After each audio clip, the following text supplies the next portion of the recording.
Good morning, fish keepers. Cam here from the fish room.co.nz. We've done Friday. We've made it. Let's do coffee. Coffee is good. It's only my second coffee today, so I'm not bouncing off the walls like I normally would be.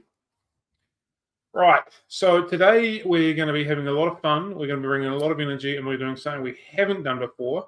And is the reflection of that annoying everybody as much as it's annoying me? Because my gosh, there we go. We'll try that. There you go. So we're going to bring a lot of energy today. We're doing something we haven't done before. We have got two guests on at the same time, bringing a total of 4 people for this conversation. So let's bring everybody up. We've got John and here we go. Marcin Marcin, both from Tropical Food. Hey guys. How's it going? Thank you very much for joining us. It's much appreciated. Yeah. Thanks for having us. It's a pleasure. Yep. Yeah. So my understanding, it's like 10 o'clock at night for all of you guys at the moment. Well, it's like 10 p.m. Yeah, 10 p.m. Yep. Yeah. That's really, really appreciate you coming on at this sort of time of the night. It's muchly appreciated. So yeah. Well, anytime talking about the fish. Cool.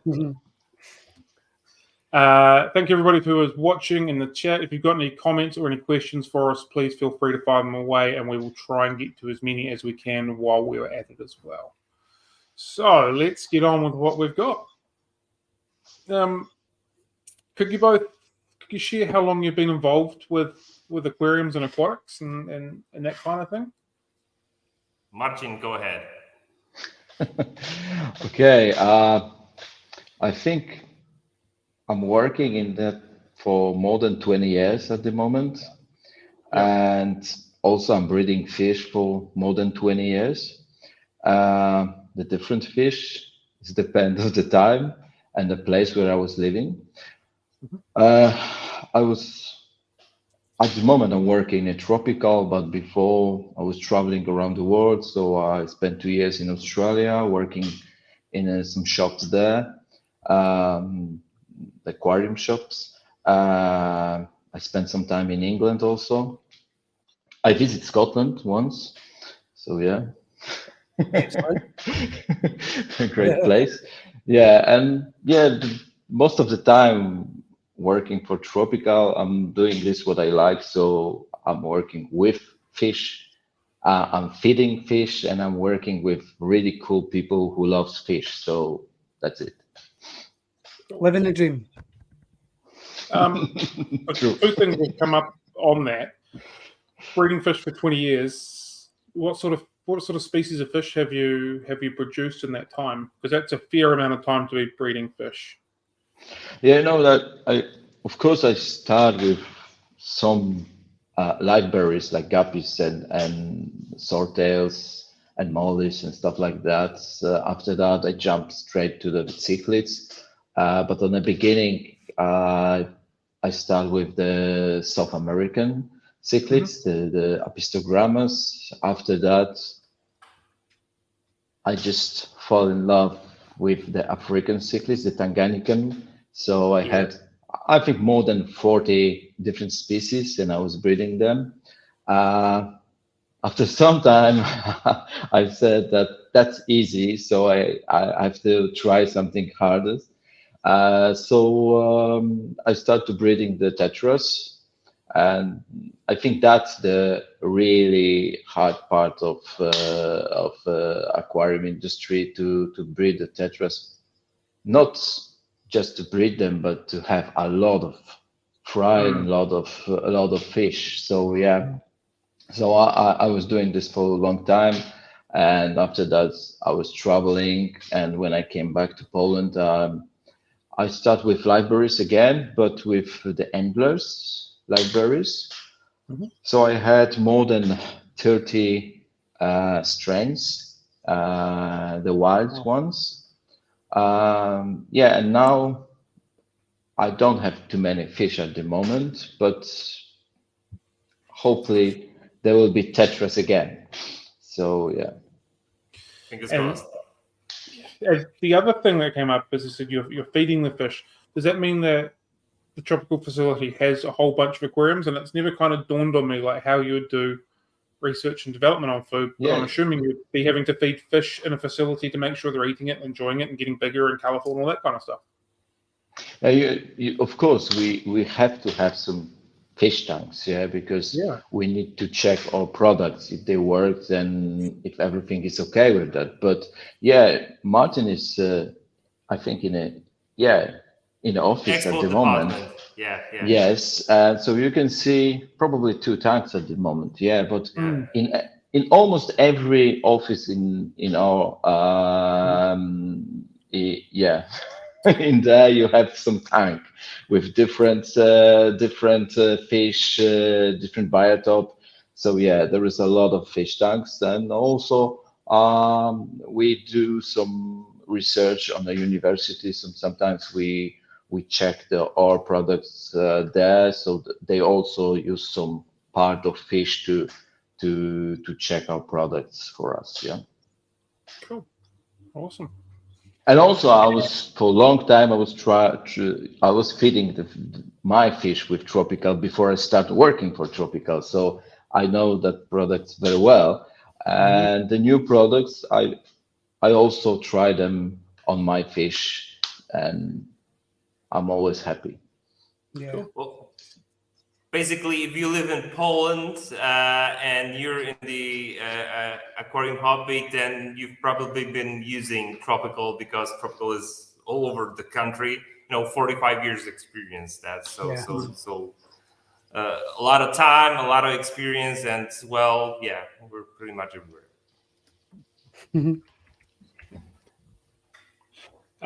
And so, Marcin, how long have you been involved in the world of aquatics, and what's your kind of origin story, as it were? Well, basically, as we talked before we connected live, I live in a region quite industrial. There's a lot of coal mines and so on. It's quite popular for having fish. A lot of miners used to have a lot of fish. They were breeding it, and my grandfather actually was a fish breeder. Gouramis. I remember that he was breeding gourami, and actually I took that from him. Because I fell in love in the aquatics. My first fish was betta, of course, same as fighting fish. And I wanted to understand more what's going on in the aquarium, what's going on with the fish, and so on. That's why I decided to study biology, and I graduated. I got a master's degree from biology master's degree, and then actually there were several jobs that were related to the hobby. The most significant one was when I was working there was a wholesaler, and we were importing fish from all over the world, like Colombia, Nigeria, Africa, and there was Singapore, Thailand, but even Bali, I think. And we were importing them, and we were distributing it all over the country. And after that, I set up my own business. I was providing services for a shop in Norway. It was basically we were focused on marine aquatics, but later we introduced some freshwater.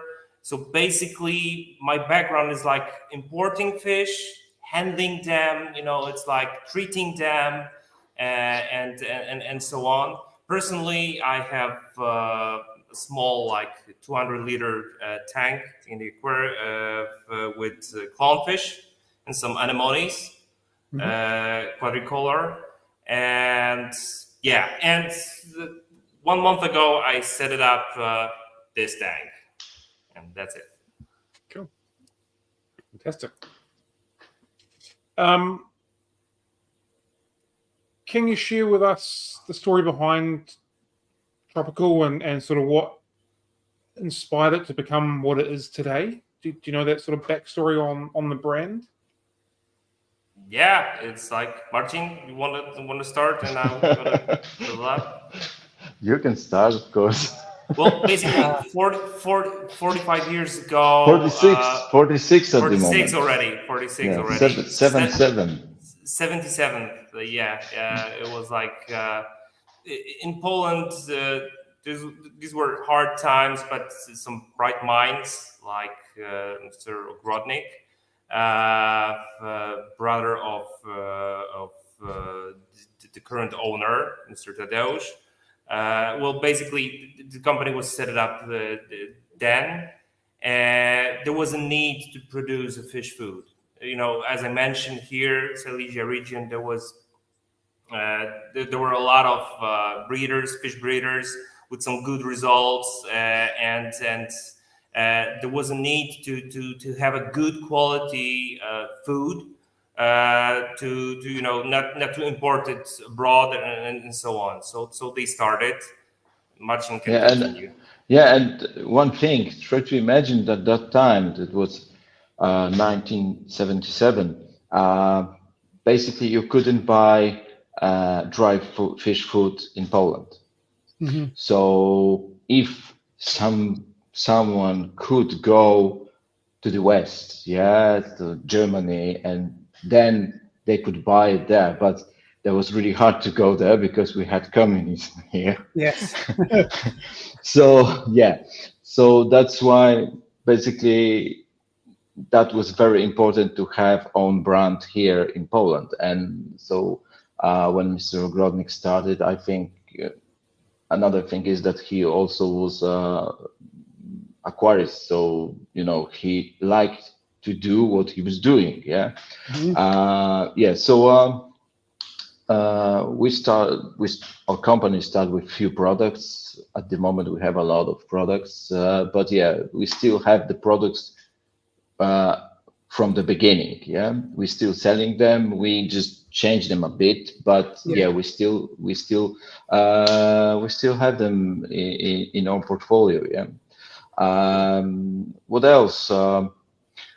From the beginning, Tropical was very strong as a brand which was supporting aquarium, the people who wants to do something. So all all the shows and everything was going with fish. That Tropical was there. Tropical was putting some money on it. So we're still doing that. So Very much part of the hobby as a community. In Poland, hands-on. Yes, in Poland, yes, very, very strong. That's why when I'm talking with the old aquarists, sometimes we catch up somewhere. They always telling me some stories about Tropical and about the old shows, because they just remember that brand, because there was only first of all, that was only brand at the moment here in Poland, but also they have really good memories of that. Mm-hmm. Yeah. Do you find that those memories? Sorry, Cam. Do you find that having those memories helps today, in the sense where when you're approaching a new business that's never took or stocked Tropical before, do you find that being able to bring up the history as an advantage, or do people just take it on? I'll try the product's good, we'll sell it. The young people, they don't know that story, so they just try something. If they have a tank, they looking for something, and like Martin said, there is a lot of Tropical in the shops in Poland, so it's easy for them to buy it. But the oldest aquarists, they just buy it because they like it and they know the quality, and they know the story behind it. So it was always like this, because as I mentioned, both Mr. Tadeusz and Mr. Andrew, they were hobbyists. So so they knew what they need, what fish need to to breed them, to spawn them, to start mating and so on, and to make a coloration and so on. So these were constant researches. Okay, I need to do thing that will help improve immunity. I need to have a food that will be color enhancing and so on. And they were working on it, developing, and actually now we have a whole R&D department. But the first parts were from the experience of the founders actually. So and it's still ongoing, and there's still demand. There are some still new researches, and we want to apply that because it's like we believe that's worth it. Sorry, interrupt Well, you. I mean, there's new fish species getting discovered still, just as they were 47 years ago or 46 years ago. So developing food as the new species come out, new technology allows us to breed new fish in different ways. So having food to coincide with the technological advances is essential. So having that constant R&D and the finger on the pulse, the hobbyists everywhere within the company, it's just a recipe for success in my books, anyway. That's the point, and that's the point. And it's like, look, our product like Pro Defense, right? And it's like it was based. There were some researches, and we were the first ones in 2018, I believe. Marcin, correct me if I'm wrong, but I think it's like a bit earlier. But 2 years earlier. But basically, it's like, okay, there were some more and more articles about used bacteria, beneficial bacteria in the food. So if we're using it for the people, why don't we use it for the fish? And there were actually some studies, some articles about beneficial effects of Bacillus subtilis. Which our R&D decided, okay, let's go into it, let's check it out, what's going on. They made some tests, and well, voila, we received the Pro Defense, and then that was it. Yeah, when we're talking about the research and just watching the fish, how they're feeding, and then preparing the food for them, you can just look on Softline, and you have like food for the Asian fish. And to be honest, the most Asian fish in our aquariums, they are fish eating from the surface of water. That's why that product is floating. Again, we made 2 different food for the African fish, because as you know, the most popular fish from Malawi or Tanganyikans, some of them are vegetarians and some carnivore fish. So they need 2 different food. You mean like Mbuna group? Yeah, of course. Again, South America, most of fish, in my opinion, in South America, even angelfish, they don't have any problem to take up food from the bottom of the tank. So that food is sinking, because that's the best way of feeding most of fish there. Try to imagine a floating food for the apistogrammas. They probably die of starving, because they just don't want to go to the surface. So we checking what the fish do, how they feeding, and of course in the products which we use, they also good for that part of fish. But we also looking on the behavior of that fish. So how does the development of new products, or any products for that matter, begin and start? Is it a few people around like a table going, we want to try and target this specific type of fish, or we think there is a need for this type of food in the market? And how does that kind of begin that whole process? You know, it depends. Sometimes there is idea of making something for the special species of fish, but sometimes there is idea of use something like, I don't know, insects at the moment. Yeah. Insects, they very popular in a pet industry, not only the fish, but now you have dog food with insects and many other Basically, things. So source of protein, source of cheaper of course, protein, of course. Sustainability. more sustainable, like Yeah, that's right. And so in that case, we were looking for the product with insects, but the product which can be good for fish, because there's not just idea to use any insects, and it's not to use, I don't know, 45% of insect like we said, but not to use only one species. We use the three different species, three. and because Hermetia three. illustrans, Tenebrio molitor, and there's black soldier fly, there's a mealworm, and basically it's like Silkworm. silkworm. Silkworm, yeah. I missed the word. Yeah. So tell me. Go ahead. Sorry. So we did some research on the university as well.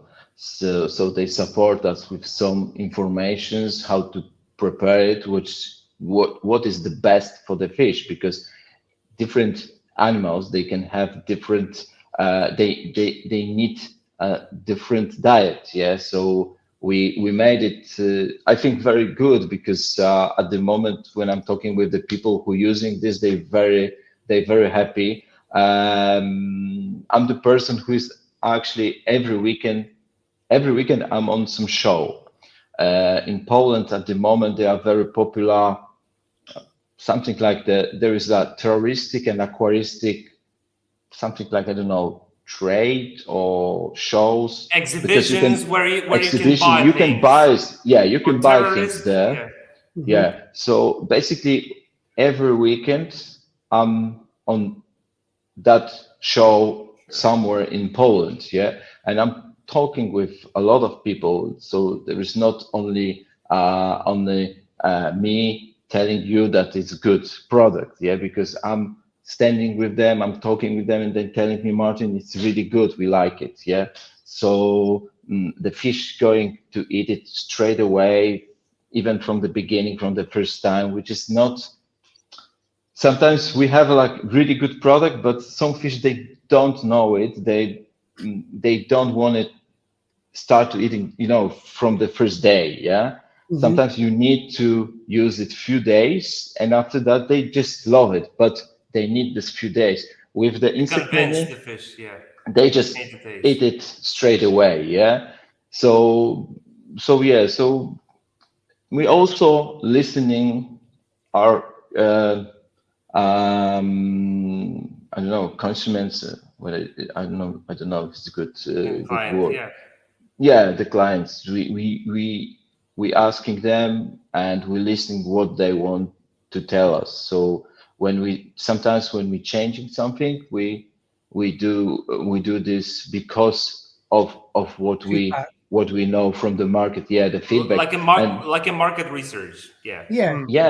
Even with insects, before we start this product, we had one more with insects, but we checked this on with some breeders and stuff like that. That wasn't so good, so we try again. Redeveloped, adjust. Constant Yeah. development. That's the point. So I think that's the idea, because you always can say, everything what we do is the best straight away. It's not like that. If you really want to have good product, you need to sometimes to try a few times before you make this. There's one thing talking about ingredients in the fish food. Better Fish Keepers. Feedback I got a long time ago for a different fish food was that they were not keen on having a lot of cereals in fish food for bettas. and one of our viewers here has mentioned something, an observation on their part. I'll just bring it up on the screen. They're saying that the more expensive fish foods don't have as much cereal bases within their foods. And I was wondering if cereals, is it just a filler ingredient, or is there an actual purpose for cereals being within foods? Is it necessary to have the cereal to hold the shape of the flake or the pellet for consistency, or? We need to remember that during the production, a certain amount of starch, basically, is necessary for the extrusion process. Nevertheless, the most important part, regarding the soft line, the most important part is like the herrings, the crustaceans, the larvae, algae, natural immunostimulants, whatever the name. So these are these are the most important things. Of course, regarding because we're also talking about the nutritive value. When you're talking about cereals, you need to mention about the nutritive value and the levels of proteins and so on. So basically, depending. Well, as we mentioned before, we have like 900 SKUs, different products for different fish needs. So depending on if it's gonna be like herbivore or carnivore or omnivore, those levels of protein and vegetable ingredients are vary. For omnivorous fish, it's gonna be like they're gonna need like 15%. Of the protein, and basically the rest could be like vegetable foods, like 25%, and multi-ingredient foods. Marcin, if you want to add something more. Just remember that sometimes when we're making some product, we have to use some ingredient to keep it, together or something like that. So, but the most important thing when you're looking on the list of ingredients, it is on which when you're looking on them, the first one is always that what is the most. So if we have a cereal, it might be, but it might be somewhere at the end because we need it. So if you're gonna look on the soft line, the first one is the herring, and this is it. And it's like same when you're looking on the insect menu. You have insects on the beginning. So so this is very important because every brand, when they do when they're giving you the list of ingredients, they have to put them from where is the most sure. Yes. So I guess this is the easiest way to check the products. Absolutely. When you're looking at a low quality food, not one of yours, but just a budget fish food that you'll find in a generic shop, cereals plays a big part in their ingredient because they're not really putting in a lot of ingredients. And when you're looking at the top to bottom, cereals is higher up because there's less ingredients in there, and cereals takes up more. So that's to answer a viewer's question. The more pricey fish food still has cereal, but it's a lot less because they're paying attention to the more valuable ingredients, whereas the lower priced fish food has got higher quantity of cereal because they are just putting fish food together. They're not focusing on nutrition, colouring, and it's more just food to fill the fish up, and that's it. So that's why.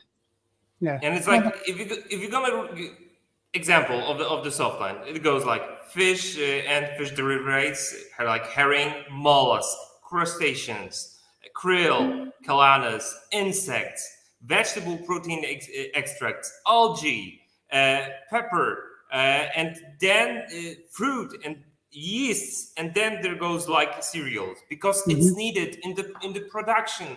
It's like, Yeah. of course it had, but it's still, some law as a binder. Let's say it like this, to keep the food, all together. The extrusion process also requires this.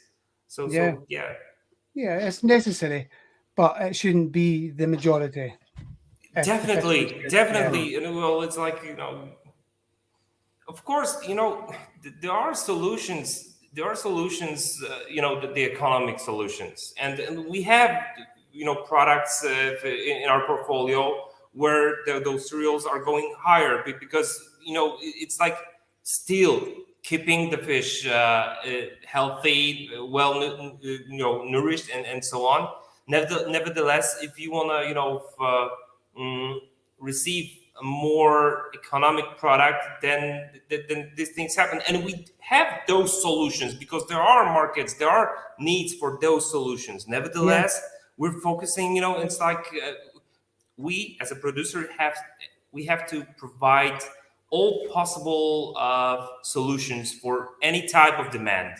So we need to follow those demands and so on. But basically, if we're talking about a proper super good treating your fish, then you go like with those products like Softline or probiotic and then so on. Tell me if I'm wrong, Marcin.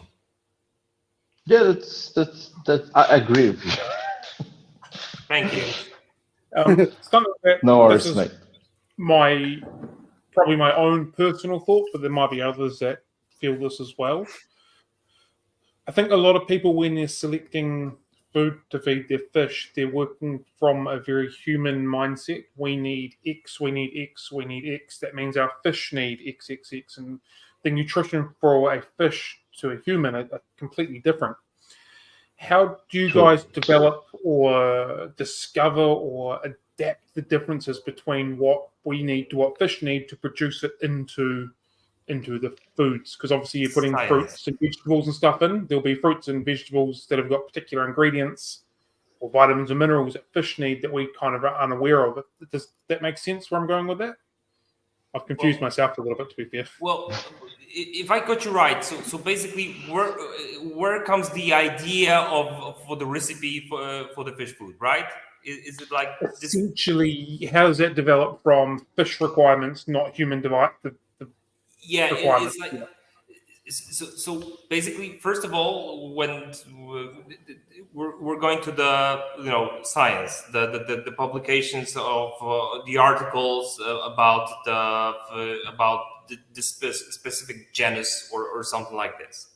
Of course, then there are supportive articles about the nutrition of the fish, like for the in aquaculture and so on, because these are the most heavily studied cases, because for the people. Nevertheless, there are still fish, so we can take some knowledge from those articles and so on. And going further, having this knowledge in the hand, then you're comparing it with the experience from the previous years, from the notes and so on. Which fish was eating what? And Marcin, then? I think that you said everything, which is important. And there are some then there goes tests. Okay, so basically, okay, let's have an example of periphyton eaters. We all know that what you have, Cam, on your t-shirt, these are periphyton eaters. Yeah, mostly. Not all of them, but there's crabbing, right? So, well, first we need to think, okay, they have a long digestion tract. Some of them are feeding on xylem, which is actually decomposing wood. Some of them not, of course. There are not all of them are herbivores. But basically, okay, what researchers were done, and what did they eat? What type of food is there in situ? Then we were developing products like free algae, like high algae discs, and Marcin. What else? Yeah. No, the in like when I'm looking on it, like Martin says, that we really looking on the fish, what they eat, what they need, and after that we prepare it. But we based on the research, which is very important, and that's why we also do some work with university, because they can help us, and also they actually working on it, and they making some own Studies. studies on it. So Researchers, we actually we work together, and that's the really good way to making the fish food. Just remember, guys, that the most of researchers, they're based on aquaculture, the big aquaculture. So there's still not too many work on aquarium fish.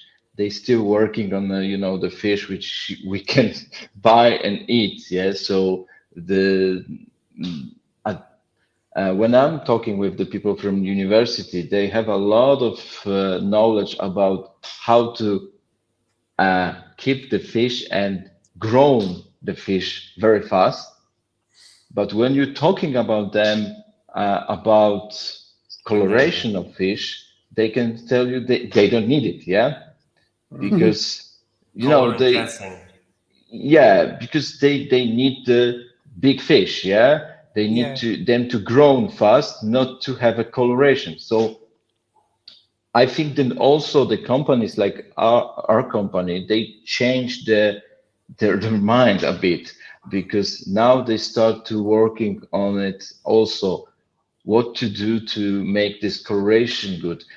In my city, on a university, they have I think they even have some classes with the aquarists for the aquarists. So they even asked me to go there and say something about the breeding fish. Anyway, I think that wasn't too much before about this, because they put the big involved on this aquaculture, the big aquaculture. Now they changing, and they changing with us. So now the company, like our company, they can use this research, because there are some researches about this.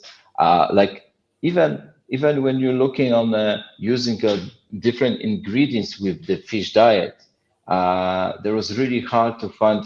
Even, I don't know, 10 years ago was hard to find something about the garlic. Now there is, like, when we're looking for some information about the garlic in feeding fish, there is a lot of work on it, because on few universities they check this, and this is for me, this is the changes which actually we can see they are good for us. I'm glad you said garlic. It was totally not in my mind earlier, but that's an ingredient that I've always believed. Humans, garlic, fantastic. How does that translate into health for our aquarium fish? I'm assuming the benefits are there. How does that benefit our fish? For sure, can't kill the worms. No, but can't. But Okay. if your fish have worms, you need to use the medicine. Yeah. Yep. No like way nematode.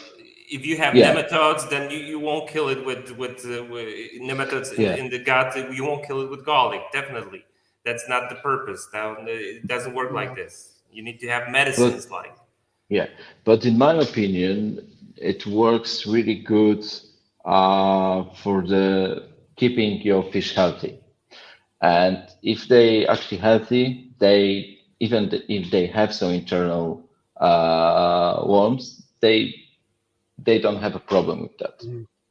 So the garlic So, stimulates their appetite, and if they're yes, eating, of course. then they're going to be healthier and more energy to fight anything off naturally. Yeah, That's right. So there is a lot of ingredients which people sometimes they looking on it and they're thinking why we use that. But when we're looking for something new and we do some research about that, sometimes we can find really interesting thing, and we try to use it in the new products. Yeah. Actually, we had this garlic for a long time before, especially the people who love the discus, they use it. Even before, when they were using the meat, they still were using the meat with the garlic. So now, when we have the garlic in the food, they really like it, and they feeding fish, and they're happy. Cool. So we've had 3 really good questions come up from the people that are watching. So we'll run through them. We'll go from latest to newest to latest, I think.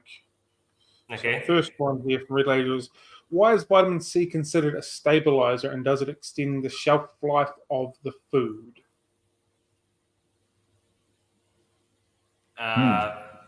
Basically, normally vitamin C.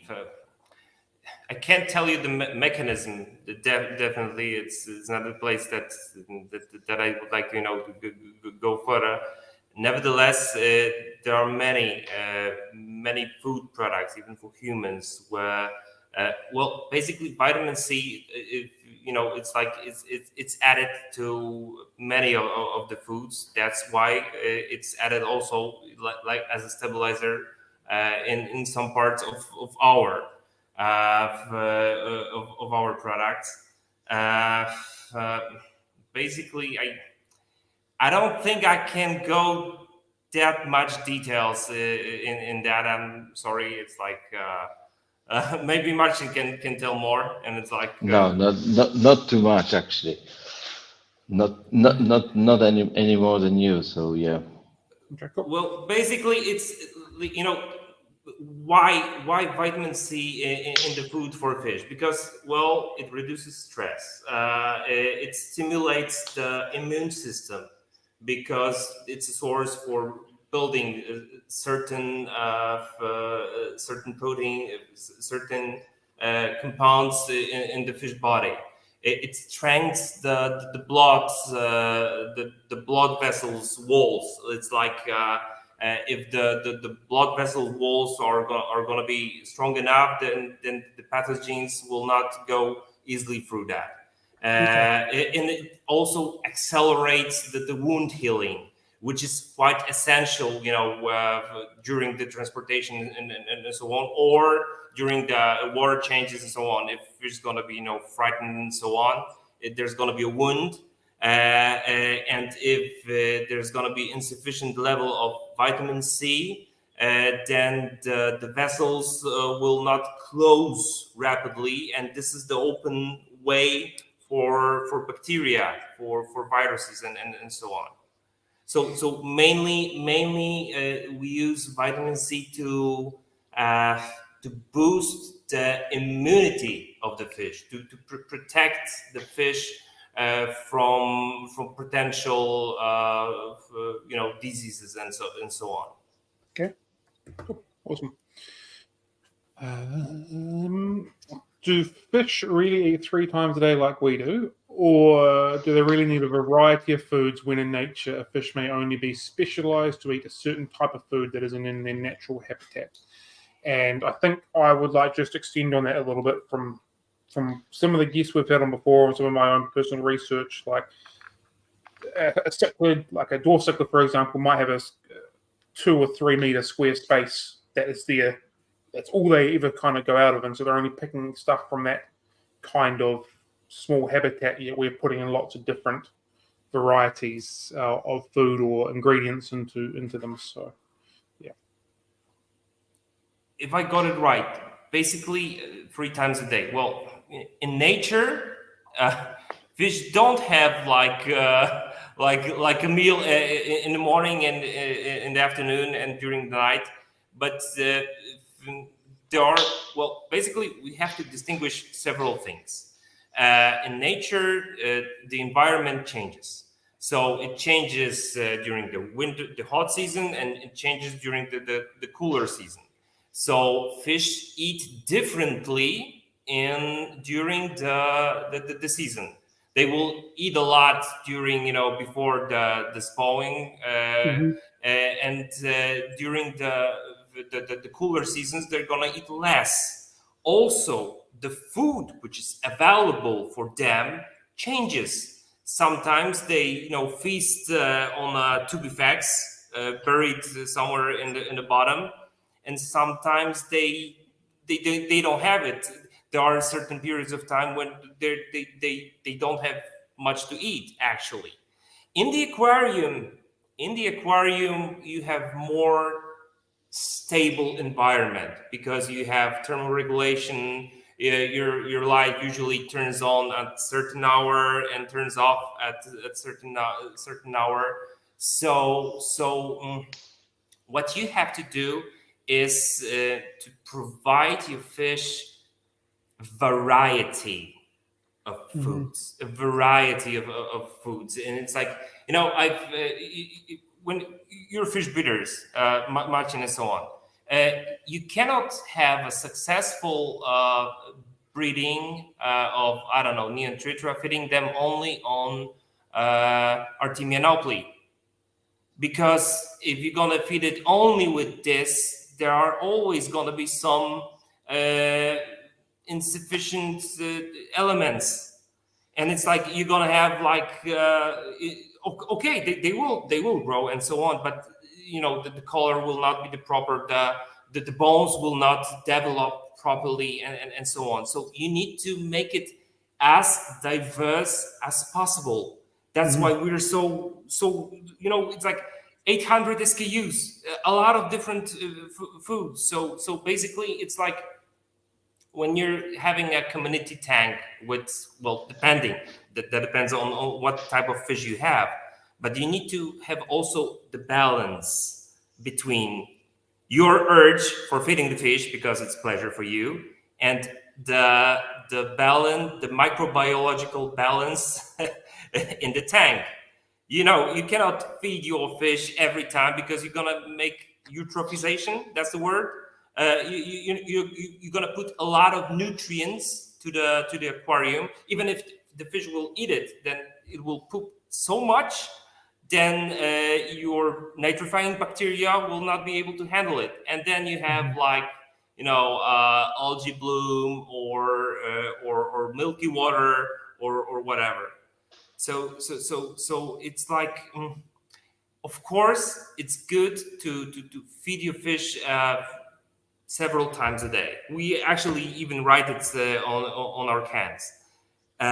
Nevertheless, always adjust the amount of the food so the fish would eat it, almost instantly, and that's one thing. And try to treat your fish with different foods. I'm not saying that you need to feed your herbivorous fish with some carnivorous dedicated food. That's not the point. But we have we have spirulina flakes and we have free algae. So these are different sources, because there's ones with spirulina and there are some other algae, like let's say free algae, right? There's chlorella and three other types of Ascophyllum nodosum, I think, and Laminaria digitata. Three different types of algae. Because why? Because then you will be sure that you're providing all necessary nutrients essential for the fish to be healthy and colorful and generally happy. Fantastic. Yeah. There's not a single food out there that just covers every nutrient required for a healthy fish. So by offering a selection of different foods, it gives you more chance to give your fish a little bit of everything it needs, as opposed to restricting it to one group of everything it needs. Yeah. Yeah, I'm always using the 2, 3 different type of food. And as Martin said, if you have like community tank, you can feed like few times a day, but with really small portions. Yeah. Mhm. But there is a completely different when you're a breeder, because when you're a breeder, you have to feed minimum 3 times a day with a lot of food. But there is a huge difference because in community tank, you do your water change, I don't know, once a week. once a week. In yeah, in a breeding tank, sometimes Depending on the stock. Yeah. yeah, sometimes you do every 2 days. Yeah, so that's because you overfeeding. Yeah, Yeah, yeah. so when you're thinking about the community tank, yeah, you can feed them even 3 times a day, 3 times a day, but with really small portions, and that's it. Yeah. Mhm. And always bear in mind that to adjust the form of the food, it's like you cannot just, I don't know, put a bunch of wafers where actually you have, I don't know, let's say discus or something like that. So it's like it's always important to adjust the shape, the type of the food to the mouth, to the fish's mouth actually, and Yeah. their feeding habit. So Yeah. there's a few other questions from the listeners that we want to touch on, but something I've wanted to touch on is the shapes and the extrusions of the products that you produce. So I've been feeding the Asian medium size out, which is like a little rounded curved stick, which I'm very much enjoying. So how do you adapt and develop the shapes and the sizes of the extrusions that you're feeding for your types of food? Is it developed for what people are going to be feeding, or what you believe is the correct for the mouth shape? How does that process work? Yeah, when you're looking on our products, you probably don't, it's easy, it's very hard to find the big size of granules or something like that, because we believe that even big fish can eat quite small food. I don't think that you have like cicla or 50 centimeters cicla and you can give them half of millimeter granules.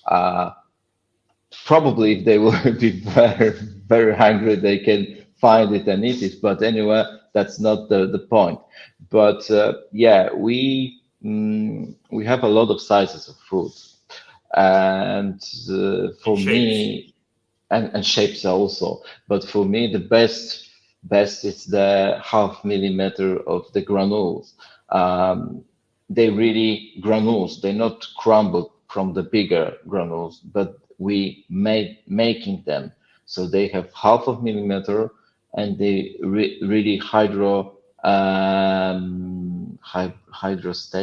Hydrostability.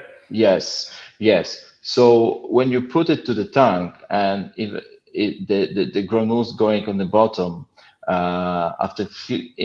even if your fish don't eat them, or as I did few times, you feed the empty tank with no fish, you Bless can see you. the then after 2 days, the granules, they look almost the same like on the beginning, because the They don't water. soak. They don't soak. Yeah, yeah. They soak, but they not growing, Yeah. Yes. which You is don't very expand. important.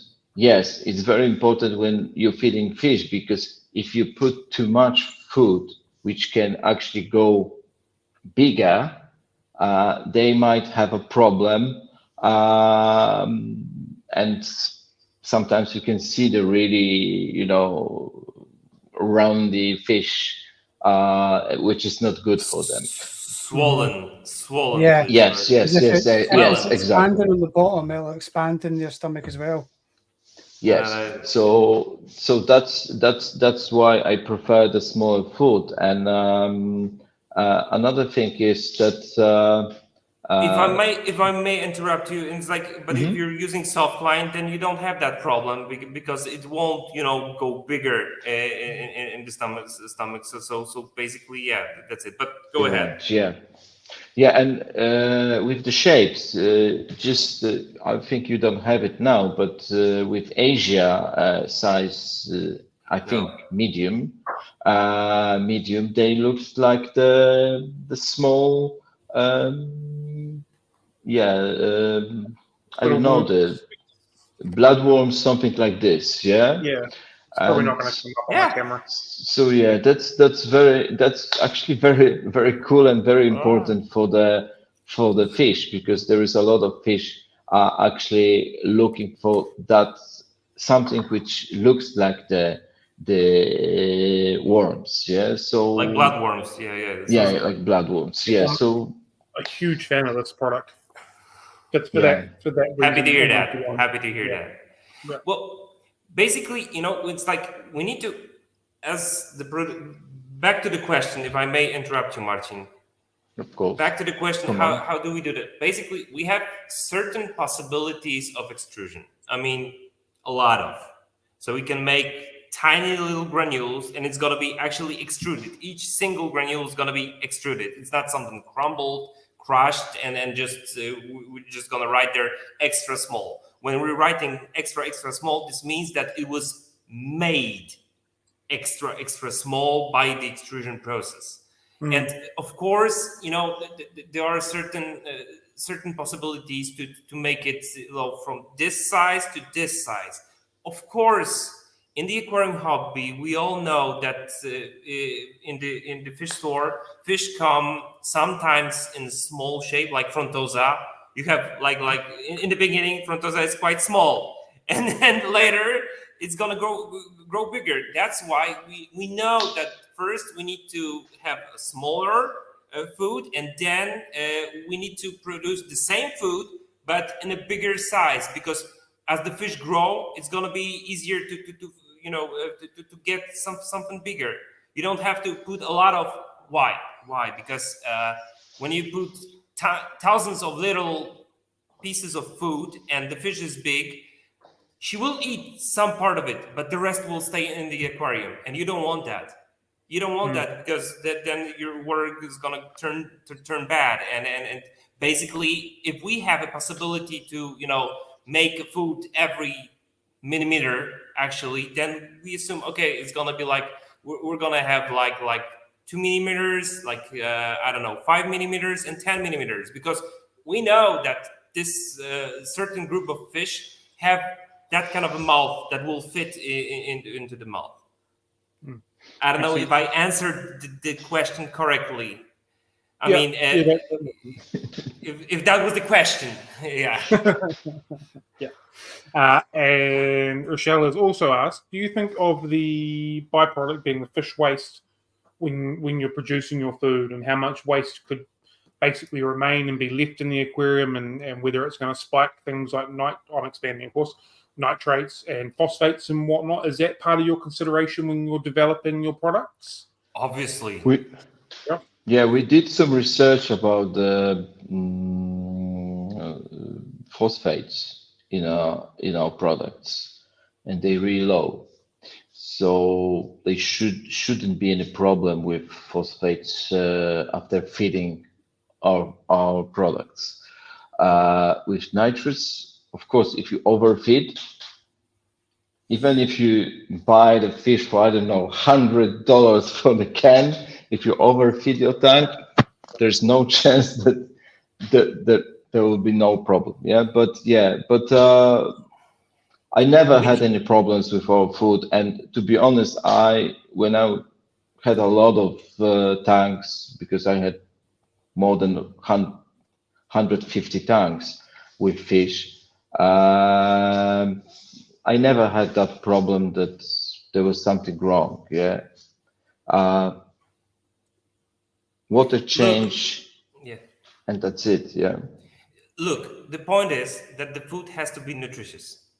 It has to support your fish, and there has to be some nitrogen, some phosphorus, because these are parts that build the precious components and like amino acids and proteins and so on.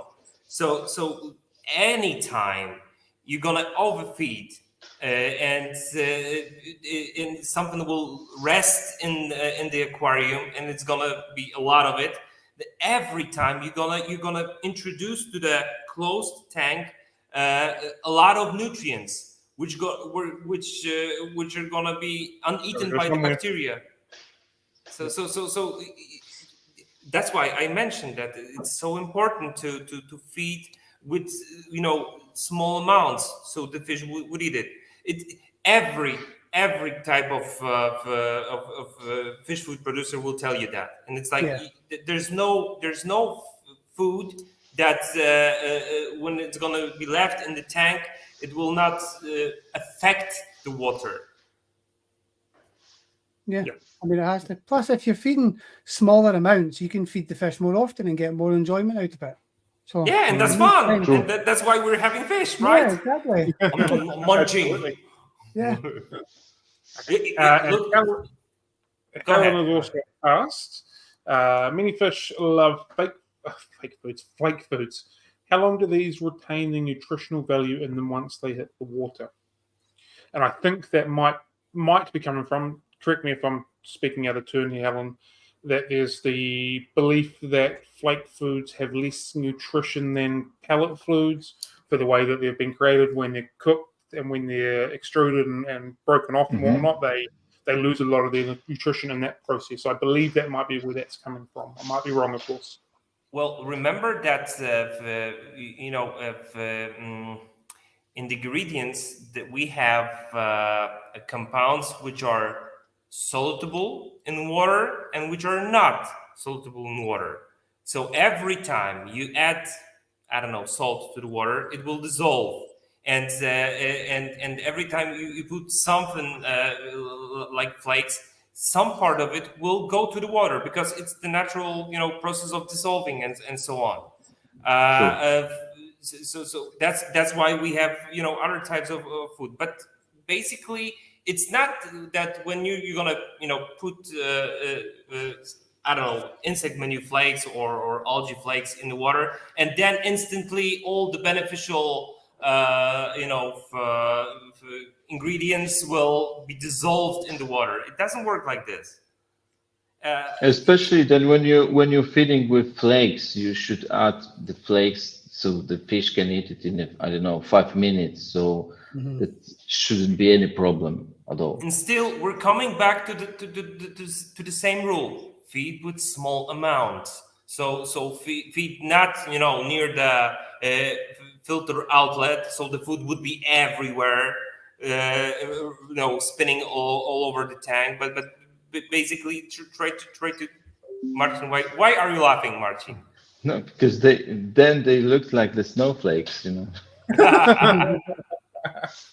Yay! You can do that only in December. Merry Christmas, Fishy! Merry Christmas! And we have a comment from Thomas. He says he's a big fan of the Monster soft line. His Oscars, green terriers have grown heaps in the colour to pop. I was actually noticed last night, I was looking at my Oscar, who I'm feeding exclusively on the Monster softline range. I thought, when did it get so bright red? Like, I can concur, the colours on my Oscar has just exploded in the last couple of weeks after being exclusively on the Monster softline at the moment. So, Calanus. It's because of the Calanus. I was going to ask you what that product was and what's the benefit is it a red pigment producer? Well, actually, Calanus is a small crustacean, and it has a lot of astaxanthin. It's a natural source of astaxanthin, which is like precursor for the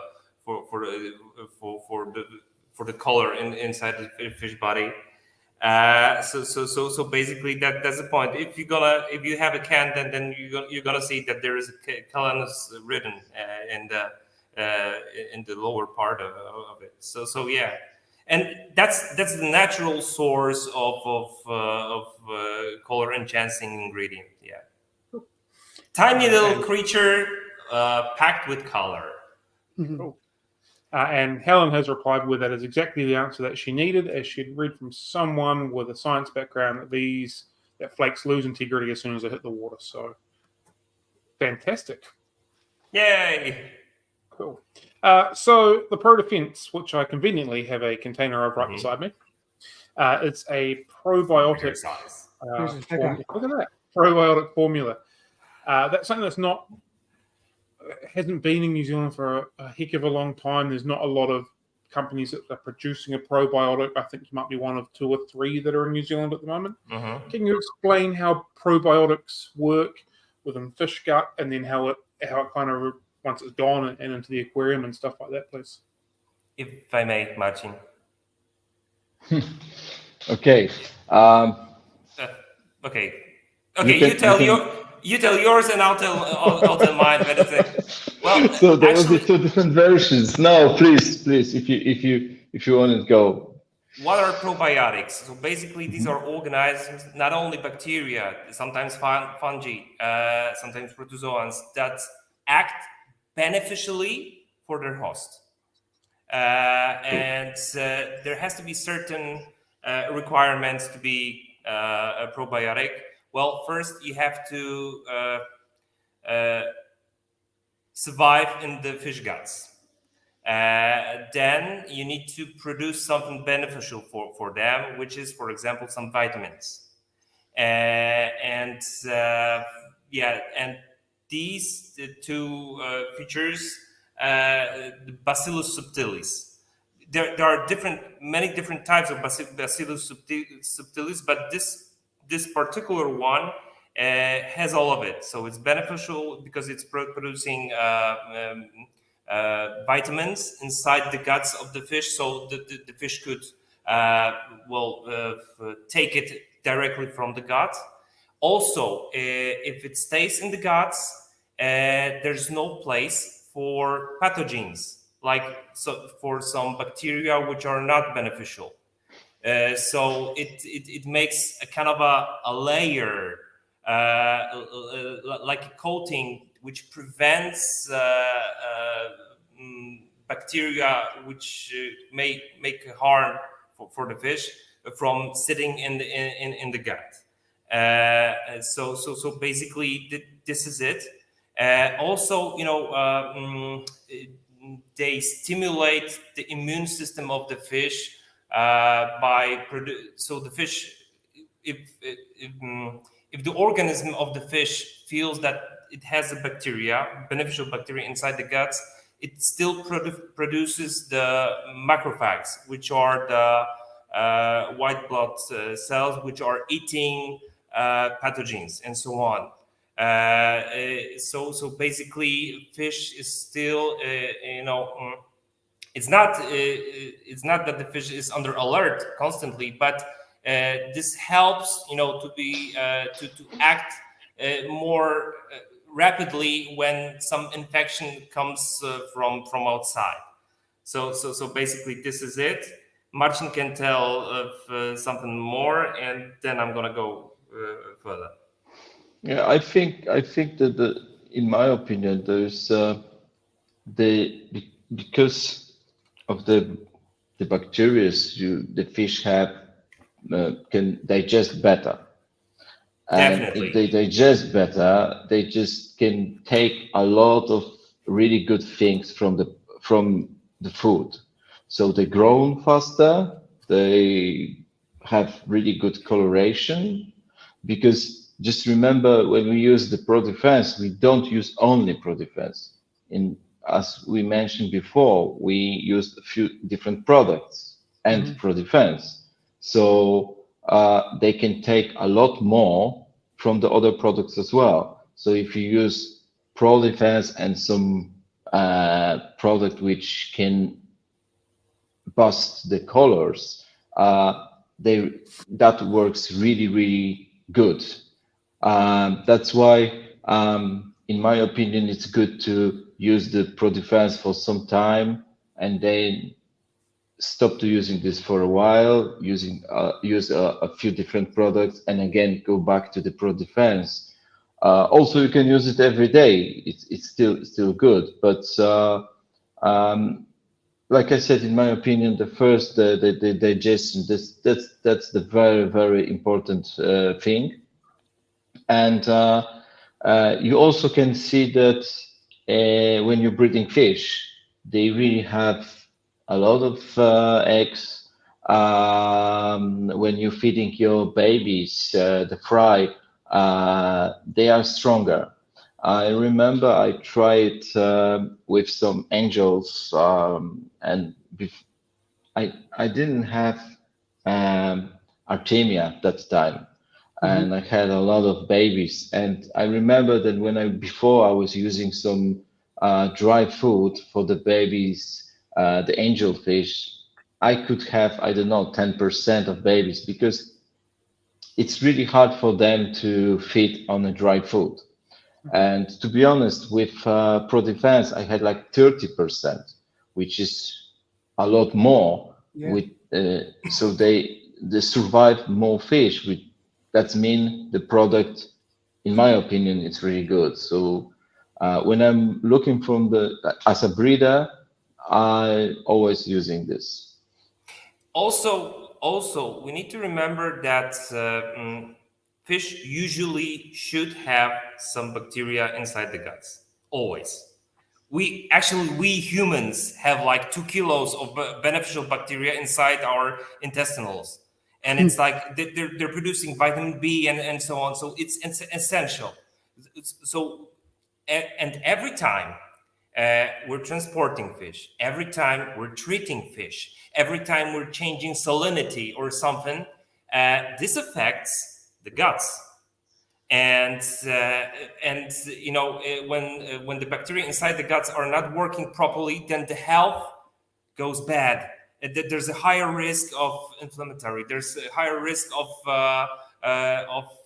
infection from other bacteria, from other parasites. I don't know, Ichthys or Dactylogyrus or whatever.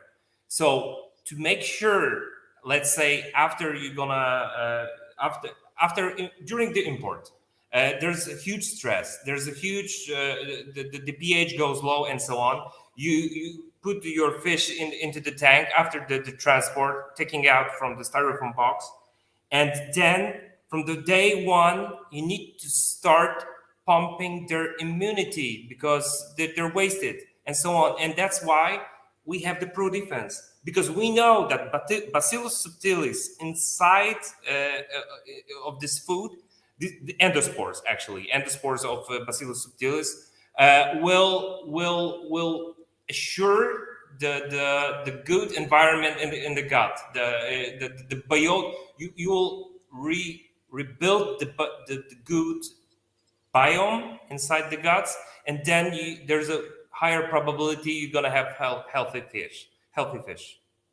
You know what I'm saying? Yeah. When Marcin mentioned the fish from the import, you just have to remember then, first of all, those fish going to your place probably 48 hours, and before that they don't eat for sometimes even a week, to have like empty guts, to don't put too much to the bags, and if you want to have them alive.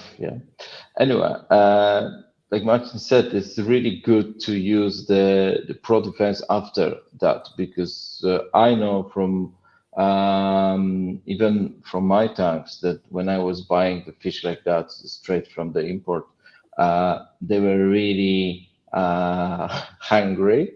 But when I started feeding with Pro Defense, the digestion was much better, and so you don't have to put too much, but the fish, they just start to keeping the bellies full, and you can see that. So in my opinion, this is a really good product, and I'm using this when I had libraries like the anglers. I was using ProDefense and Triages plus some other food, but those two, they were my basic food. It's always better to prevent than to treat. Yes, It's always like True. this. 100%. Yeah, I could not agree more. Yeah, Yeah. and Could not agree it more. works. It works perfectly in our business, in our hobby, and in industry. Yeah, it's always like this. Just something that's come up while we've been talking. This container I bought several months ago now. I'm only feeding it to one specific tank. As someone who has over 100 aquariums, I kind of forget how fast people, maybe one or two tanks, go through their fish, their fish food. So I was just making sure this one particular container goes for one tank only. Can fish food go stale if the container's been open for too long, or is that a myth, or is it okay to be open? I didn't catch that. I didn't catch that. Can fish food go stale if it's open for too long? Can it go off, I suppose? But it's depend if you think that open and you don't use the lid, or you just. It's the food. Look. You have a humidity in the air, and if you leave something that is nutritious, something that don't have preservatives. That's the word.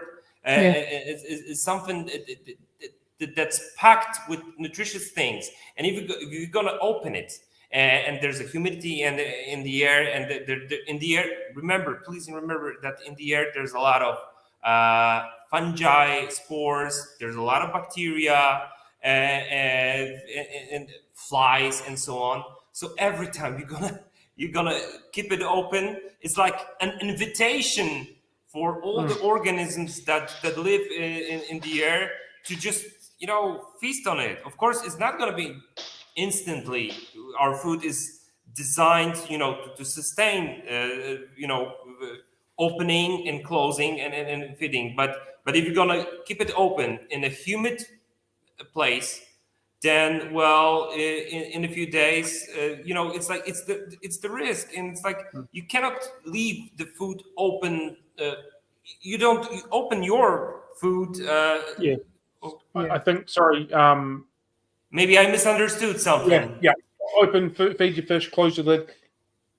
How long will it take for a container of food when you're just you're feeding your fish, you put your lid back on? How long will that take before it goes stale, or has it got quite a long stability period? I think I have a can like this open for more than 1 year now. Yeah.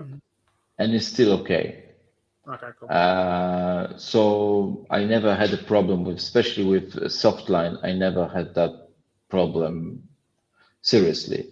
Of course, if you open it, like Martin said before, totally different. and you just leave it, that's a completely different stuff. But if you just using that normally, so feeding like 2-3 days, 3 times a day, and that you still keeping the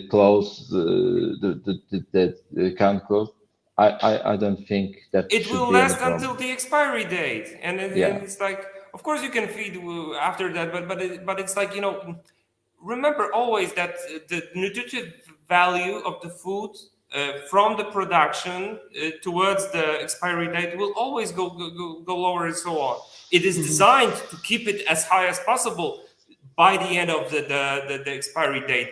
Nevertheless, it's always the oxidation process in the air. The air itself makes the oxidation process.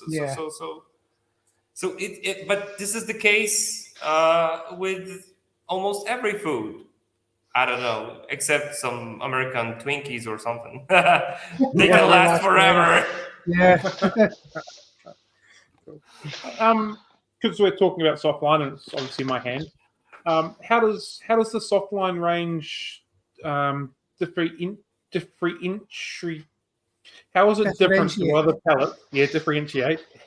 How is it different to other sort of pellets or chips or granules on the market? But first of all, it's soft. Yep. No, seriously. Yeah, it's soft. So that's the big difference because even the fish can, when they're eating this, they feel it different. So Come that's on, why, in the natural environment, do you have like everything hard except the snails? yeah, Okay, like yeah. puffer fish will love hard food like snails, but basically, generally the food is kind of a soft. Go on, Marcin. Sorry. Yeah, no. That's a good point. Anyway, so first of all, it's soft. So basically, it's easy for fish. It's easy to eat it. Sometimes when they were feeding before, they were feeding with hard granules. On the beginning, they might have a problem with taking this because Munching. it's something different for them. Yeah, but to be honest, after a few days, they just love it. Yeah, and another thing is that you can find a lot of interesting ingredients in this food. So I think that's also quite a big difference between us and other companies. And like I said before, It doesn't the grow in the soft, stomach. yeah, that's important thing. And the softland was made like those three continents, yeah, so Mm. Asia, Africa, In and America. America. Yeah. So you can easily find it for when you have that groups of fish. You can easily find a special food for the your tank, yeah. Of course, there is a few more because there is a soft line for the arowanas, Monster some fish. monster fish, yeah, some special small pack for the betas, yeah. But Yeah. anyway, it's still like for the betas, it's of course it's floating. The food is floating, has some really cool ingredients for them. So yeah, And the ingredients, they're not flushed. When we were talking about those flakes and the structure of the soft line, keeps as much of the beneficial ingredients inside. So if it is going to stay for a longer period of time, all the beneficial ingredients will stay inside the granule. Also true.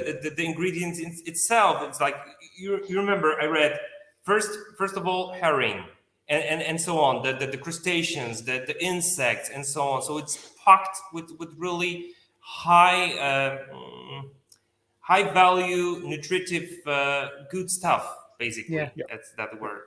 So yeah, that's it. And it comes in so many different sizes, and it's like you can adjust it to the shape of to the size of the fish, and this is also important because if some other have something similar, they don't have it in such a variety, such a range of sizes. So as an individual hobbyist, I like to keep my fish in geographical regions. That's just the way that I like to build my aquariums. So having them in like Asian formulas, American formulas, for me, that's fantastic. As a retailer, people coming in with community aquariums, I find it quite hard to go, maybe this one would be the option. Is there a softline community aquarium formula being developed, or is it available maybe not in New Zealand? Is something like that coming along the lines? I mean, there's you like for multiple. You cannot have one single food to satisfy the nutritive demands of totally herbivorous fish and totally carnivorous fish. That's not possible. It's like if you're gonna feed trophies with protein packed meat food, then you're gonna have that trophies, right? Of course, in the people in the community tank usually don't keep trophies. usually Usually. Usually, it yeah. happens. It happens sometimes. Yeah. But so you cannot put everything to satisfy the of course, the demands of totally herbivorous fish and totally carnivorous fish.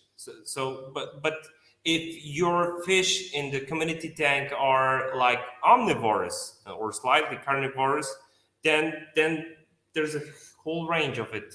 Yeah. You know, in our portfolio, like a whole range of it. Marcin, if you want to add something more, then go ahead. In the soft line range, or in your more normal general range?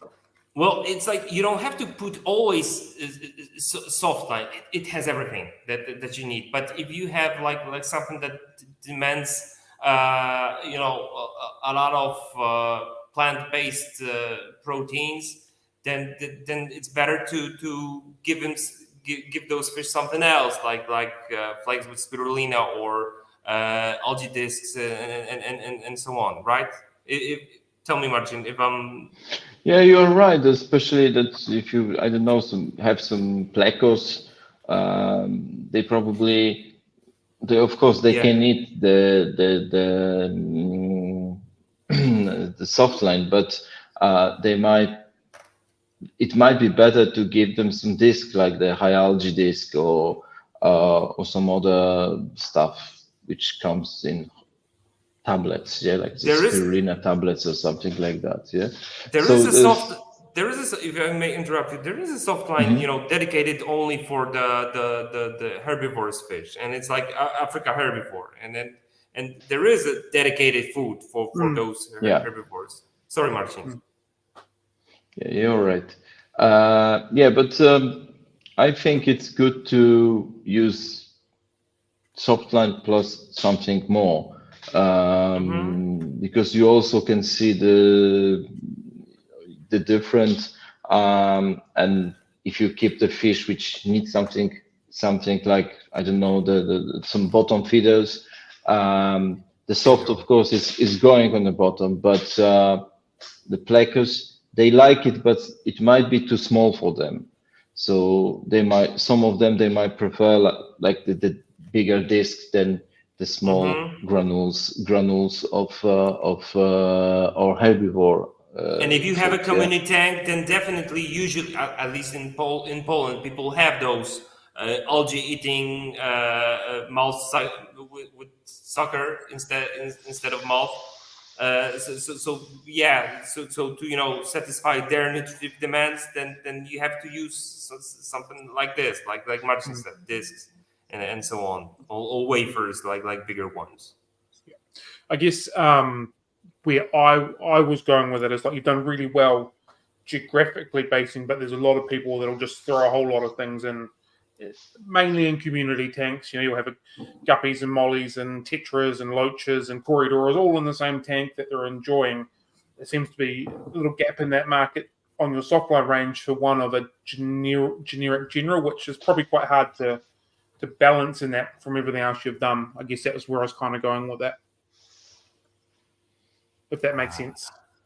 I mean, I didn't. Marcin, did you get that? No. Okay. So if you could just rephrase it.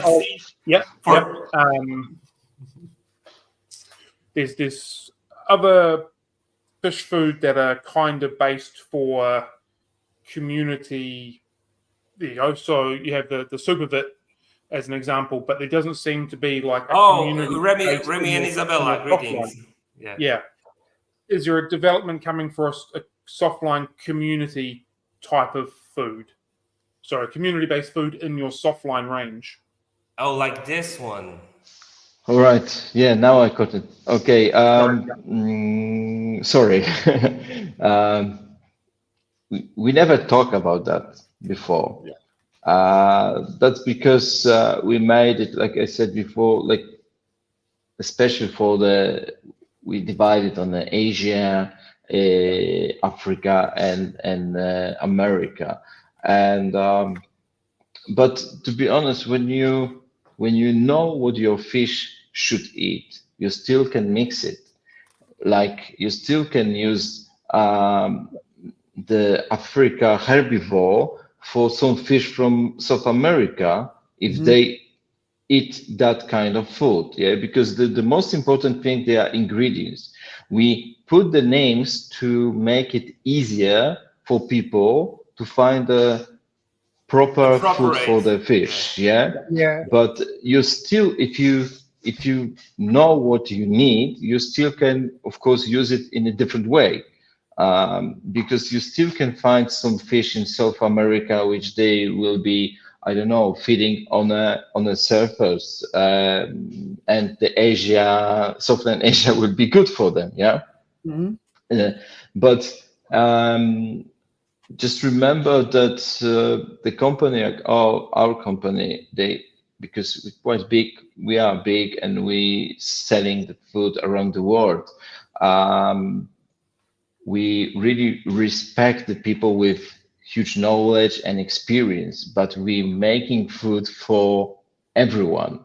So we need to, the first of all, we need to go and say for the people who don't know too much, that's the food for your fish. Yeah. And that's why we made it, we try to make it easy to name it with the continents, yeah, the Africa, America, and Hmm. Asia. But if you more experience with feeding fish, you, like I said, you can find something in each of these food and make it like a food for the your community Yeah. tank, yeah. And as we spoke earlier, it's always good to change the foods. It's not you're gonna put only that one type of food every day, and so on. So it's like if you have a community tank, then definitely it's highly recommended to use 2, 3, even 4 types of food. And it's like then you're gonna secure the nutritive demands of each single fish, and that's the point. And it's like Hmm. this is the point. So yeah. Yeah. So that's why variety is key, because there's nobody has a single food that caters for Well, every fish in the aquarium. It doesn't yeah, exist. I and don't think it just of doesn't course exist. we have superfeed, like a general multi-purpose food, but basically it's always recommended, to make it diversify it, like with some, I don't know, food with algae, like free algae, or with Hmm. spirulina and so on. Yeah. You have America size S, great, and it's like your fish gonna love it, and you can use it all the time. But if you want to have something, if you want to be sure that your fish get everything they need, treat them with something else, with some Yeah. other. We have like hundreds of SKUs, different products. So and actually it's fun, you know making diversity, fitting fish like Yeah. this. Definitely. Do with the source ingredients that you add to your products, do you guys create some of them yourself, or are they outsourced? When I say that, I mean, like, do you create your own algae before they go in, or is everything outsourced on the way and go in? There's, I don't know, 8 different ingredients, or even more, coming to tropical and so on. We don't breed, I don't know, a black soldier fly, if that was Yeah, the question. yeah. We don't Mhm. breed. We don't have a breeding facility for the mealworms and so on.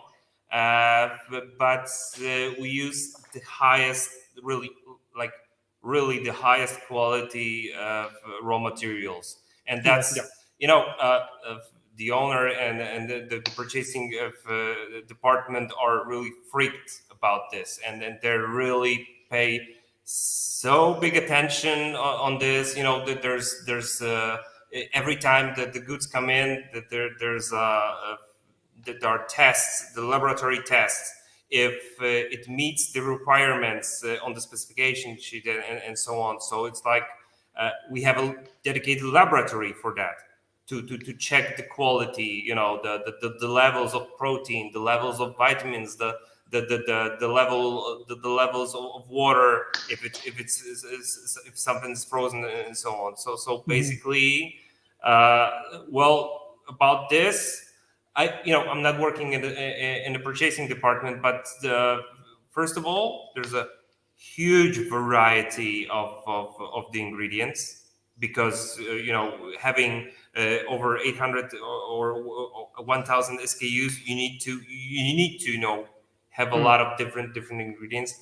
And the second of all is it's like paying attention to the highest quality, including the control during the reception. That's the priority of the purchasing the department. Marcin, if you want to add something, go ahead. No, you say everything. Yeah. So I only asked that a friend of mine over in America does his own algae creation for his stuff. I was just wondering, because obviously you've got quite strict laboratories and conditions how you make it. I was wondering if you made your own algae to them being produced and through, was just where my mind was heading with that. No, basically, we're located in the middle of the continent. So when breeding algae, it's better to source it from the place where there's no ocean nearby. If there would be, then maybe there would be a chance to cultivate the Spirulina platensis or whatever, or Laminaria digitata. But there are some farms of those raw materials, and these are actually, I don't know it, and I'm happier that I don't know it, because that's a secret actually from where we are sourcing it. But these are the Don't highest. go too far. Yeah. When you're asking us, any questions, there's always this tiny little Marcin in the back of the head. Don't tell too much. Don't tell too much, because that's a company's secret. Maybe competition is listening. No, that's fine.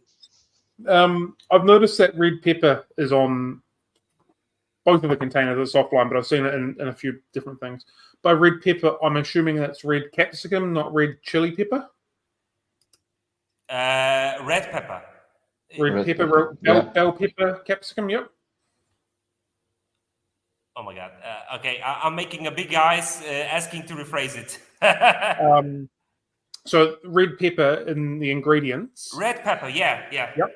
I'm assuming that's capsicum or bell pepper, not like a red chili pepper. No, these are not the spicy ones. These are the sweet ones, because they improve the coloration of the fish. Yep. No. Yeah. I don't think that fish would be happy eating like Carolina Reaper or jalapeno. I actually think humans were one of the few things that have that heat receptor. Anyway. Yeah. You're right. So the red peppers, that's used for coloration. Yeah. In the fish. Yep. That's its main ingredient. Sorry, its main purpose. It was historically made, but as far as I remember, the red peppers are a source of carotenoids, and then carotenoids.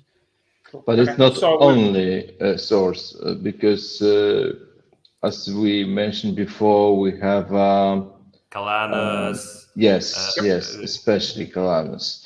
And so sometimes you even can find a Calanus and red pepper in the same product. And algae, because I don't know if you guys know, but spirulina, it's one of the best products which can increase the coloration of your fish. I'm sorry, I'm laughing because I read Rochelle Amos. If fishes were to eat chili peppers, I'm sure the water would start boiling. Yeah. True. Sorry for that. That's all right. Yeah, so that's where I was going. So like we've talked about what could bring some red colorations out. What other foods or what other ingredients can bring out different color pigments in fish? Maybe yellows and blues and greens and that kind of stuff. What ingredients can enhance them that you've got in your range of foods? As we mentioned, red pepper, calanus, algae like Laminaria digitata, Spirulina potensis, Paprika? Ascophyllum nodosum. What else? Give me a Do hint, you Marcin. use paprika? Paprika. Paprika? Yeah, paprika. Pepper. No. Like Paprika. Paprika, to be honest, in Polish, pepper means means paprika, but Ah, okay. yeah, I didn't know that. like I think it's hard to really find the other products which can increase the different colors rather than red. Mhm. But you have to when just look on it. Then when we have food for the African cichlids, and you have the fish with red color. They're actually not red. They're more like carrot. But the zebra red, the very popular ones. And so when you use the spiruline, the color is really strong. But it's also the strong color with blues, fish, and orange fish, and yellow fish, because I think that's not only working on the red color. I don't know. We're always thinking about the red color as this color which can go the strongest with the manifestation coloration. of the coloration. Yeah. But to be honest, any product which can increase the coloration, increasing more than only the red color. But it's I never heard about, like, I don't know, some one ingredient which can increase the blue or yellow color. We need to distinguish also one thing, that there are different types of coloration. There's structural coloration, like with Hemigramus rodway. They're like golden ones because the structure. Guanine is that and there are some other ways of coloration, not structural but more like chemical, which the pigment inside the cells. So these are the different things. That's why to build those different types of coloration, you need to have different types of sources of those compounds, which can be transmitted as a pigment inside of the body of the fish. So these are the sources. Those algae that I mentioned, the crustaceans like calanus, Also, krill has some natural sources of astaxanthin. Basically, and the red pepper itself as well. I've got to say, I'm loving how you can just bust out the names of algae just like that without even blinking. Most people Laminaria digitata, Ascophyllum nodosum. just like that. Yeah. Most people will be bang straight out. It's fantastic. That's only thing could we do in tropical, every day in the morning. My botany professor would be proud of me. Cool. Sorry, I can't help it. Here at the office, they hate me for that. Really, it's like, what the hell are you talking about? Stop talking Latin. Sorry, it's just being me. How is tropical continuing to advance and innovate in the aquarium food industry? Was that a tough question? No, it's like constant development. It's a must, and it's like, in the past we were producing new products like one at a time, and now we're still making new products. And it's like last year there was Vitality and Color granules packed with astaxanthin, really packed with astaxanthin. So this year we have like insect menu. Why insect menu? Because source of protein like from the insect is getting more popular and popular, and we checked it out and we said, hey, that's so obvious, fish and insects, and go ahead 100%. and let's give it a try. If market needs that, then we're following it. Of course there are some tests.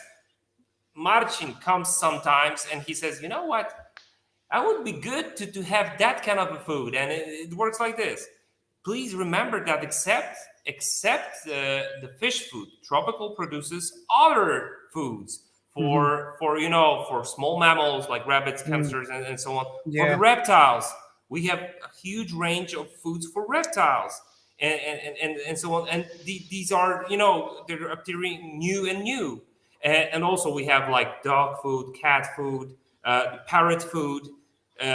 So basically in each of those fields we're releasing new products every year, because if something new pops up, something like fancy, something like new, monster fish, you never had that in 90s or in early and now like arapaima, like tigerfish, or a lot of arowanas and so on. And it's like bang, we're making softline, we need to have food for monster fish, and this is it. Marcin, if you want to add something, go ahead. No, thank you. I'm disappointed. I'm pretty excited that you mentioned there's a insect or a bug type formula about. Remy will be able to correct me whether or not it's here in New Zealand, but if it is, I'll be getting it in, and if it's not, then hopefully it is here soon, because that, for me at least, that fills everything that I think that we're heading in the right direction when it comes to feeding fish, and it's with the insect-based proteins and all that sort of stuff. So, Marcin, yeah. No. Sorry. No. Sorry, Rochelle keeps distracting me. She's asking what's in the coffee. Well, actually, it's a coconut water with some guarana. To keep you awake. You can see that. I remember. Please remember that it's like nearly midnight here. Yeah. And it was a long day. I often notice when we've got guests from Europe, at about our 10:30ish, everyone seems to just drop off a little bit because we're getting closer to that midnight hour, and I totally understand. Again, I appreciate you guys being here so late at night, so thank you very much. No but worries. that does bring us towards the end of what we've got. So I like to finish all of our coffee dates with a quick score of 6, which is 6 really quick, short fire questions and answers. Because there's 2 of you, I thought we could start this one a little bit earlier. So my first question is, if you're tossing a coin, do you call heads or tails? Tails. Tails? Marcin? Fish tails. Fish tails. Yeah. Tails as well. Are you tea or coffee? Coffee. Tea. Tea, coffee, okay. Coffee. Tea for sure. If you're playing paper, scissors, rocks, what's your first call? If you're playing paper, rock, paper, rock, always rock. Scissors. Cool. All right. Scissors. So we know if you guys have a game of paper, scissors, rock, who's going to win the first round? Me. Marcin.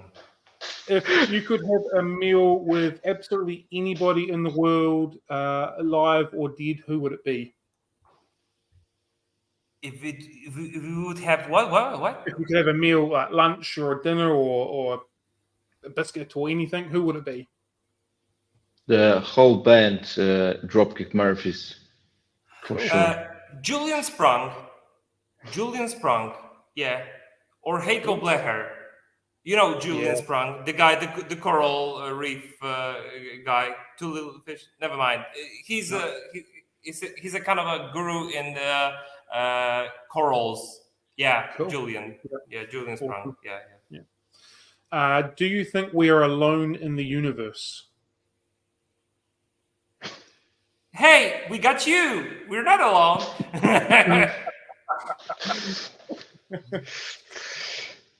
So that's a no. No, of course not. No. And the last one of my 6 is, what is your unicorn fish? Whether it be to keep, to breed, to take photographs of, to swim with. What is one fish that you absolutely adore? You've never had the ability to spend any time with it of any description. Amphiprion, Ocellaris, or Percula. Cool. No, for me, the I mean, Endlers. goldfish. What? Endlers, Enders. I knew it. Endlers. I knew it. Lightberries, Endlers, yeah, Yeah. for sure. All right. Well, thank you both very much for being with us. It is very late where you are, so it is greatly appreciated. It's been a lot of fun. There's been a lot of energy.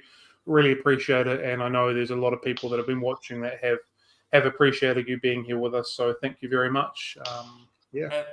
Well, basically, I'd like to say thank you, Cam and John, for having us here. Also, I'd like to say thank you to Remy and Isabella from Aqua House, our distributor in New Zealand, because it's actually this thing happened thanks to them, I assume. So greetings and so on. It was a fun. I hope I didn't, overreact it due to the caffeine overdose.